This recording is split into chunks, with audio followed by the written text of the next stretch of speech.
Hey. So we did not have our Monday night session last night, so I wanted to do a quick recap of Jeremiah chapter 35 so that next Monday we can get together and keep on going. Jump right into Jeremiah chapter 36.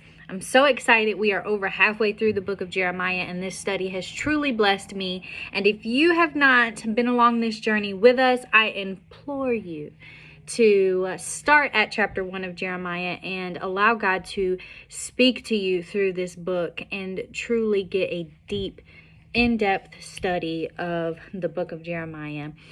We didn't follow a particular plan. We just did one chapter a week, and it has been very, very good. So chapter 35 begins with, of course, a word from the Lord. Jeremiah is speaking to the Rechabites, which are not Israelites. They are not included in the people of God, and they actually are sojourners in the land of Israel. So Jeremiah tells them to come. I have this space prepared for you. Come, have something to drink, enjoy yourselves. And the Rechabites basically say, listen, we don't do all that. We got a word, we got a directive. There was a standard set for us long ago. Our ancestors said it. We are not to have wine. We are not to do certain things, and we have been obedient. We honor that standard that has been set. And God was just speaking to me that if we, his children, would honor the standard that he has set for us, then there is so much that he has in store for us that we cannot tap into until we acknowledge and meet the standard. What is the standard? The standard is obedience. The standard is worship. The standard is time, your effort, your energy. Spend time with God. Seek God and all of his righteousness. That is the standard. Our standard is to want to be more like him. How do we get more like God? We are made in his image, but how do we emulate him? We can only do that by spending time. Our children do the things that we do. They repeat the things that we say. Why? Because in our time together, they hear us say something. They see us do something a certain way, and they emulate that. My youngest daughter, Kalani, loves to grab the broom and sweep. How would she know how to sweep unless she's seen it done? How do we know what the standard is, what God expects of us, if we are not spending time with him, if we are not choosing to read his word, choosing to seek him in prayer, choosing to watch him and to seek him truly in our hearts? So we ought to be just like Kalani and emulate the things that God would have us to emulate, to be more like him. That is the standard.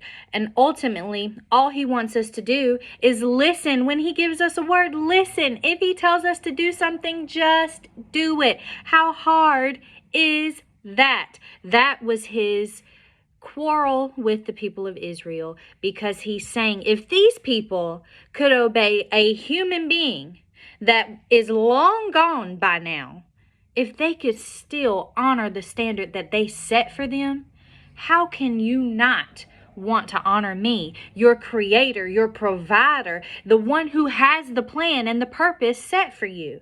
How could you not?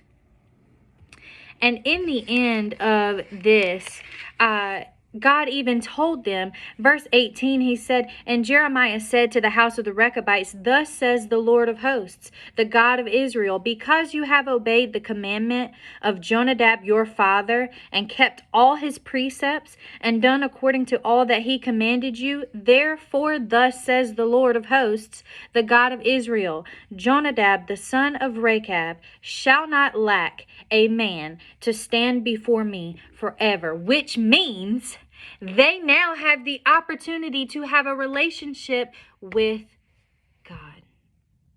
something that was not previously extended to them because they were not children of God. They were sojourners in this land. If you do what's expected of you, if you honor the standard, then blessings come. Unexpected blessings. They did not expect to receive anything from a God they didn't serve. Come on now. But here's another thing. By you honoring the standard that God sets for you, by you doing what you know that you've been called to do, you will usher in other people from all walks of life that will see how you honor God and then emulate that. They will see your relationship with Him and then desire to have that relationship with Him, just like our children.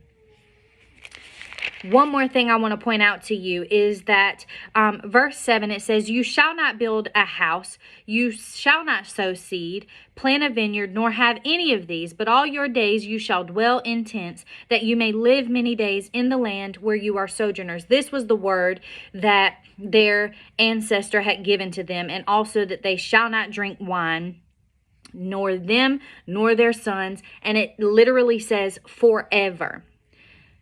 So they didn't have house. They didn't build their dream house, 5 bedrooms, 2.5 bath with the recessed lighting and all the fancy things. They didn't plant seeds. They weren't harvesting fruit and crops and meat and shepherding flocks. They weren't doing any of that, but they had what they needed. You may not have what the world says you need in order to accomplish a thing, but God, if He put it on the inside of you, is going to perform it. I say it all the time. He's the promise performer. It doesn't matter what it looks like. He's going to pave the way.